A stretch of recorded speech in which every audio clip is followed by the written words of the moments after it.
The Food Media Network presents Kitchen Lingo, the 5-second culinary vocab learning challenge.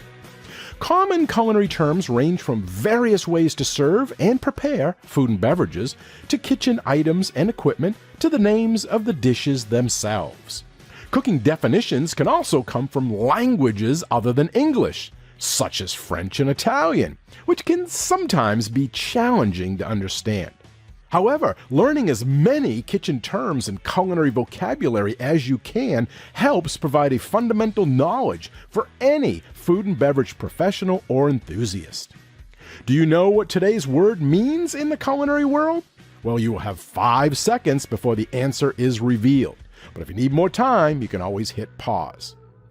Today's word is tamale, spelled T-A-M-A-L-E, tamale. 5, 4, 3, 2, 1, 0.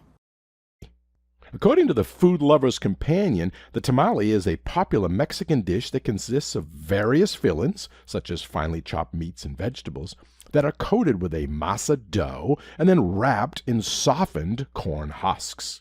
This package is then tied and steamed until the dough is cooked through. The corn husk is peeled back before the tamale is eaten. Although savory tamales are the most popular in the United States, many cooks in Mexico also serve sweet tamales, usually filled with fruit. Okay, if you knew what the word meant, good job! If you didn't know, well, you do now, and the word has been added to your Kitchen Lingo word inventory. Thank you for playing, and if you haven't yet subscribed, please do so. It's free, so that way you'll be notified when the next Kitchen Lingo Culinary Vocab Learning Challenge is available.